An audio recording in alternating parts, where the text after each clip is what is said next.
एकेकाळी एका सुंदर जंगलात एक आश्रम होता. महान ऋषी धौम्य आपल्या शिष्यांसह तेथे राहत होते. एके दिवशी उपमन्यू नावाचा एक बलवान मुलगा आश्रमात आला. तो घाणेरडा दिसत होता. मुलाने धौम्य ऋषींना प्रणाम केला आणि त्यांना ऋषींचा विद्यार्थी म्हणून स्वीकारण्याची विनंती केली. प्राचीन काळातील गुरुकुल काळात जीवनातील वास्तविक मूल्यांसह प्रशिक्षित आणि शिक्षित होण्यासाठी आणि सर्वांमध्ये ईश्वराचे दर्शन घेण्यासाठी विद्यार्थ्याला गुरुकुलात स्वीकारणे योग्य आहे की नाही हे गुरु ठरवायचे.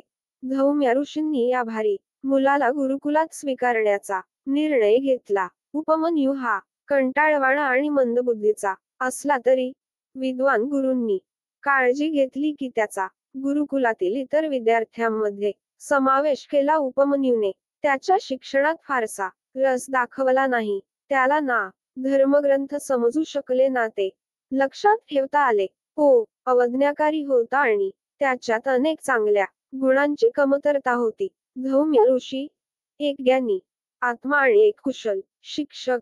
उपमन्यूला त्याच्या कमकुवतपणा असूनही आवडते. ऋषींचे त्याच्यावर इतर हुशार विद्यार्थ्यांपेक्षा जास्त प्रेम होते. लवकरच उपमन्यूनेही आपल्या गुरुवर धौम्य ऋषीवरील प्रेमाचा प्रतिवाद करण्यास सुरुवात केली. आता तो आपल्या गुरुसाठी काहीही करायला तयार होता. गुरूंच्या लक्षात आले की उपमन्यू त्याच्या लोभीपणामुळे मंदबुद्धी आहे. जास्त प्रमाणात खाणे किंवा खादाडपणामुळे विद्यार्थ्यांचे आरोग्य बिघडते आणि तंद्री येते. असे विद्यार्थी सावध नसतात किंवा स्पष्टपणे विचार करू शकत नाहीत. किंबहुना या प्रकारचा अतिभोग हे बुद्धी किंवा तमोगुण मंदपणाचे कारण आहे. एक गुरु म्हणून धौम्य ऋषींना त्यांच्या सर्व विद्यार्थ्यांनी त्यांचे शरीर टिकवण्यासाठी जेवढे अन्न आवश्यक आहे तेवढेच खावे, म्हणजे जगण्यासाठी खावे, खाण्यासाठी जगू नये आणि 4 इंचांच्या जुलमी शासकाला जीभ ताब्यात ठेवावी अशी इच्छा होती. उपमन्यूला सुधारण्यासाठी धौम्य ऋषींनी त्याला आश्रमातील गायींची काळजी घेण्याचे काम दिले. पहाटे गायींना चरायला नेणे आणि संध्याकाळी परत आणणे हे उपमन्यूचे काम होते. ऋषींची पत्नी रोज उपमन्यूसाठी जेवण बांधत असे, पण बलवान उपमन्यूची भूक खूप तीव्र होती. दुपारच्या जेवणानंतरही त्याला खूप भूक लागली आणि भूक भागवण्यासाठी तो काही गायींचे दूध प्यायचा. धौम्य ऋषींच्या लक्षात आले की उपमन्यू अधिक जाड होत आहे. त्याला आश्चर्य वाटले की गायींसोबत कुरणात फिरून आणि सामान्य अन्न खाऊनही उपमन्यूचे वजन कमी होत नव्हते. जेव्हा उपमन्यूला याबद्दल प्रश्न विचारण्यात आला तेव्हा त्याने खरे उत्तर दिले आणि सांगितले की तो गायीचे दूध पित होता. तेव्हा धौम्य ऋषींनी उपमन्यूला दूध पिऊ नका कारण गायी त्याच्या नाहीत. ऋषींनी उपमन्यूला समजावून सांगितले की तो गुरूंच्या परवानगीशिवाय दूध पिऊ शकत नाही. जरी उपमन्यूने आपल्या गुरूंच्या आज्ञेचे पालन करण्यास तत्परतेने सहमत दर्शविली तरीही तो त्याच्या अतिरिक्त भुकेमुळे व्यथित होता. उपमन्यूने पाहिले की वासरे त्यांच्या आईच्या स्तनातून दूध चोखत असताना दुधाचे काही थेंब पडतात. हाताचे तळवे कपाच्या आकारात बनवून त्यांनी दूध गोळा करायला सुरुवात केली आणि मग ते दूध पिऊ लागला. उपमन्यूवर सतत लक्ष ठेवणाऱ्या धौम्य ऋषींच्या लक्षात आले की मुलाचे वजन अजूनही कमी होत नव्हते. त्याने पुन्हा एकदा उपमन्यूला प्रश्न केला आणि सत्य बाहेर आले.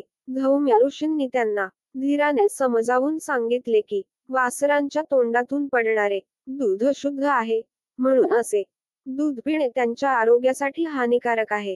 उपमन्यूने वचन दिले की तो भविष्यात असे करणार नाही. या सर्व घटना घडूनही उपमन्यूला त्याची भूक आवरता आली नाही. एके दिवशी दुपारी गायी चरत असताना त्याला झाडावर काही फळे दिसली आणि त्याने ती खाल्ली. ती फळे विषारी होती आणि ती खाऊन तो आंधळा झाला. आश्रमात परतण्याचा मार्ग शोधत असताना घाबरलेला आणि आंधळा उपमन्यू अडखळला आणि खोल विहिरीत पडला. संध्याकाळी जेव्हा गायी उपमन्यूशिवाय घरी परतल्या तेव्हा धौम्य ऋषींना काहीतरी गडबड असल्याचे जाणवले आणि ते उपमन्यूच्या शोधात निघाले.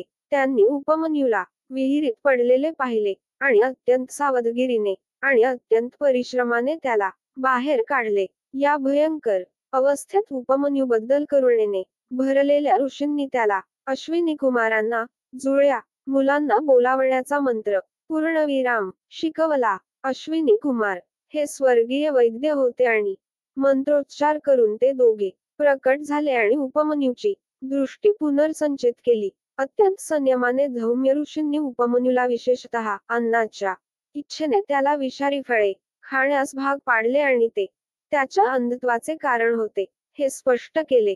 ऋषींनी त्याला समजावले की त्याला वेळीच वाचवले नाही तर त्याचा विहिरीत होऊन मृत्यू होऊ शकतो.